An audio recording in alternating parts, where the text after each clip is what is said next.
We have our keynote speaker, Roberto Cabral. Robbie, where did you get the money to start this? It must be expensive to do a prototype. Yeah, I mean, I did it all on my own, self-funded. How much money did you put into it? Right now, I've invested $87,000. Wow. People always think they have to go raise money, borrow money, but the one thing in life you can control is your efforts. Yeah. Is this your full-time gig, Robbie? This is my full-time job. I've been working on this since I got laid off from work, so I guess this is my own work. My wife is a teacher. I got 3 kids. I was born and raised in Dominican Republic. No. I came in 2007. So I'm gonna tell you, my friends, dude, I mean, it's been a long journey. My background is marketing, advertising, and when I actually try to make the American dream and had a good job in the real estate world, 6 months into it, I got laid off. And the day that laid me off, my daughter was born. Wow. So now, you know, you're like unemployed. You thought that you came to America to make the American dream. I get laid off. I said, man, I'm just gonna try to push it for my family, for my friends.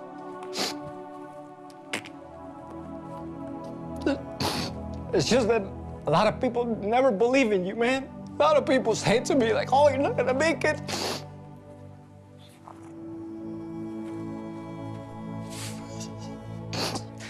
But all of a sudden, I had something great. And now I'm here, man. For me, this is the American dream already. Well, it's, I think a lot of you already know a little bit about myself, but I don't know if I should start. A lot of people are asking me, like, what happened into the Shark Tank and all these little Q&As, and I have a lot of good stories about that, so I'll share them at the end, but I didn't really prepare nothing, because I just wanted to be myself, just like how I was in that show a couple weeks ago. Basically, my topic is what happens sometimes when life throws you a curveball. I'm originally born and raised in Dominican Republic, raised by my mom only, single parent, and it was a long journey. My mom always worked, so basically I was kind of raised by my own. Through the ups and downs and all that, I pursue music back home, so I always enjoyed music. Believe it or not, I did salsa or merengue. For some reason, I truly enjoy the energetic and rock and all that, and that was my goal, to be a musician. So I came with my band in 2007 to try to pursue the American dream in the music business, but it didn't pan out. All my bandmates said, hey Robbie, you know what, we're gonna go home, because sadly, everyone is at home, and when you're here, you're on your own. So you have to kind of figure it out, grind it out, and that's what I did. Everyone went back home. I said to myself, I'll figure it out. So as a student, everyone that is doing catering here, I did that. Everyone that has cleaned the bathrooms here, I did that. You name it, I've done everything. Sorry to say that, but I even cleaned vomits, doing housekeeping work. I've done everything to this point, and that's for me. I've always been very humble. And through that whole journey, I've knocked on a lot of doors, always said no, no, no. And finally, when I actually landed a nice job opportunity in the consumer electronic world, I took it. Too bad it was like an hour away from my house, so I still was getting heat from the family that you're never on time because dinner is at 5 or 6, and my wife is a teacher, so she's kind of used to the 7:30 to 3:30, and then spend time with the family. Long story short, an opportunity came by near my house, which was a real estate company. So I actually switched from consumer electronic to real estate and tried to apply my marketing techniques that I kind of learned through the music. And I took the job. The job was great. They said, you're secure here, Robbie, we're family owned. It's a really big real estate company in LA.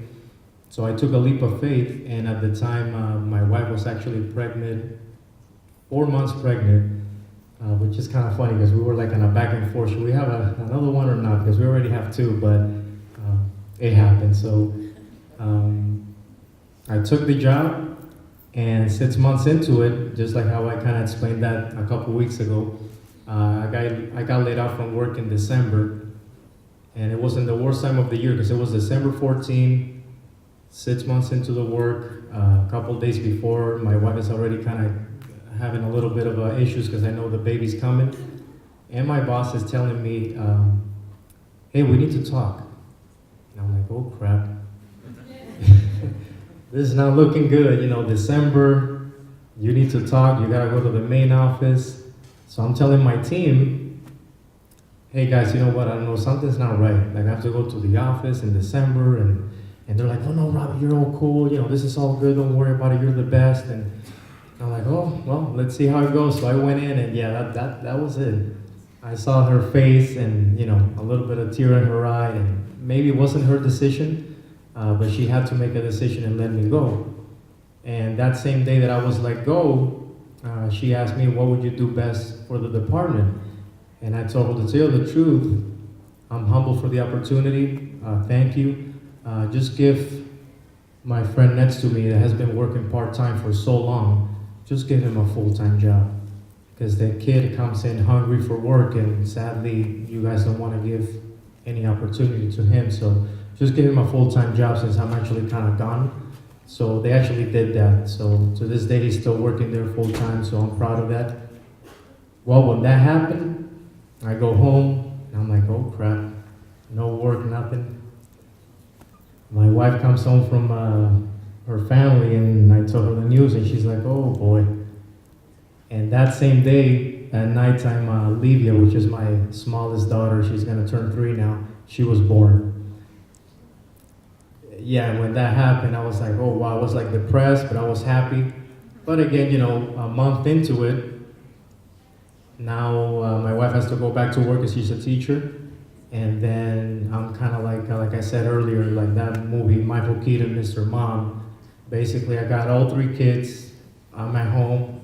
All the family lives back home in Dominican. And I'm like, oh man, I'm gonna do this. So I just literally, I wanted to go home. I wanted to go back because, like I said in the show too, that it's just so hard because you go through so many steps and tones and knocking on doors to try to get that right job. And then when you actually find that perfect opportunity, then you get laid off. And when that happened to me, now looking at it, maybe it was good for me that happened, because maybe it wouldn't lead to where I'm at today. But when that did happen, I just took a leap of faith, and I said, I'm just gonna try to pursue something that I've been thinking. And going to the gym on a nightly basis, and walking, strolling around my daughter in the Rose Bowl, and just taking care of my kids. This idea came by about the BenjiLock, which was basically a lock that you can open with a fingerprint, but also with a traditional key. And my goal was to create something simple that everyone can use, whether it's at the gym, at school, going to work. And I pursued that dream and passion for 3 years. Unemployed, getting a lot of heat from family, from my wife's family, from everyone around, because you know, you're not providing for the kids, the family, you have to kind of struggle it out and venture that journey. And I just kept pushing myself. Every time I put my kids to sleep at nighttime, I was working like the typical immigrant again, 10 p.m. to like 2, 3 a.m., then waking up again, 7 a.m., taking my kids to school, and then keep working and taking little naps, Einstein style, and then going back again to work. And it was a long journey. It was hard, I won't lie to you. Being an entrepreneur is very difficult. I never really envisioned creating something like this, but I guess life puts you in a situation that, hey, maybe something sparked and it happened for me. And my goal here is to kind of tell everyone that whether you have a business or you're trying to become an entrepreneur, that you're gonna go through a lot of no's. And I think I built a really thick skin going to every job interview in LA and saying no, no, no, no, thank you, no. Sending a lot of emails to get an interview, no response, and then finally landing a job and then getting laid off, and then going through all those moments. That kind of builds you a thick skin. So every time I heard the people around me and my family and the ones saying to me that this idea is not gonna work out and blah, blah, blah. For me, it was like I already kind of have that thick skin built up. So long story short, I don't want to take too much of your time, but because I believe in that idea and I worked so hard for it, I actually unveiled the product for the first time to the world this January at CES, which is like the big consumer electronics show in Vegas. And to tell you the truth, a couple of days before, I was like, you know what? To my friend, dude, this prototype is not even like fully finished. I don't even know if I should go showcase this because I don't know, I'm just not there yet. But part of me said, you know what, you just gotta take the leap of faith and the risk, just like how I've done through the past couple of years, even just coming to this country. I did that, and believe it or not, I showcased that product, and all of a sudden, it just sparked. From Target to you name it, they all came by and say, you know what, this is like the biggest electronic show, all robotics and virtual reality and all that stuff, but for some reason your product looks like it can be used right now. How can we buy it? And I'm like, oh boy, I don't even know, dude. I'm like, I'm just a guy from a local LA, small city, that just invented an idea, brought it here, and kind of take some feedback. The product won an innovation award there, the 2017 CES Innovation Award for Smart Home. So I was like, wow, this is kind of cool. And you know, I actually left all my kids in LA, and I took a leap of faith to this show and did that. And then from there, kind of started taking traction. And everyone at the show kept saying, this product looks great, you should go on the Shark Tank. And I'm like, I don't even know what the Shark Tank is. Like, I have no idea what it is. I've heard about it, but I don't really know nothing. And that one of the days that I'm exhibiting, they kept saying, you gotta go to the Shark Tank. There's some sort of a casting thing at the Venetian there in Las Vegas. And I'm like, okay, you know, so after I finish up exhibiting, I go running, and there's like a huge line. And I'm like, oh boy, you know what, might as well just do it. I don't have nothing to lose. So I went in, did it, be myself, just like I am with you guys right now. And then the traction kept going, and that was in January. I ended up hearing from them like around April. And then through a lot of back and forth, the opportunity came by. And I said, you know what, whether or not, I just gotta go do it and be myself and kind of prove my family and the people around you that sometimes if you do work hard, things happen. So when they told me, hey, come in and step into the Shark Tank, I said, well, let's do it. So I went in, and if you haven't seen the show, hopefully you get an opportunity. I actually left it all out, just be myself, and it happened. And for me to actually get a deal with one of them, that was very heartwarming, because then you kind of see, when you step outside of your comfort zone in your area, you see how other people think. And seeing them thinking and talking about it and raving about it, and then actually one of them, in my end, I went with my gut, and I picked Kevin. And just at the end, when I hugged him, I actually cried. But I cried because being only raised by my mom and not having like a dad, for some reason, I connected with him because he actually read my mind. A lot of the questions that they don't ask there, he actually questioned me personally. What about your family, Robbie? What are your next steps after? What happens if you launch this idea and then you get crushed by a big company? What are you gonna do then? So a lot of things really resonated, and that's when I learned that sometimes you have to let ego aside and a lot of those things and just collaborate and be open-minded. And it happened, and for me that was the American dream, just to actually go on that show, be myself, showcase this idea, the product, and whether I got a deal or not, it happened. And now I'm just still on that journey, but I just wanted to come here and actually inspire other entrepreneurs and people that are sometimes thinking that, crap, I have this idea, but I don't know if I should do it or not. Just go for it. Go for it, because you know what, in the end, we only live once. And I'm sure that all the speakers that have come before me, they're very successful, and even still to this day, I'm still unemployed. I'm still not making any money. I'm still here, you know, but it's you just live and learn, and that's what I've done this whole life, and I'm actually honored and glad to be here. And you're an inspiration to me, and just to be in this event. My goal is moving forward that hopefully if this idea blows up, I'm gonna give back. I feel like, one little thing that I actually learned English in Wisconsin when I was 17 in an exchange program from Dominican Republic. I went to Wisconsin Dells and I learned English doing housekeeping. So I'm part of Midwest, and so I feel like I'm part of Iowa too. So.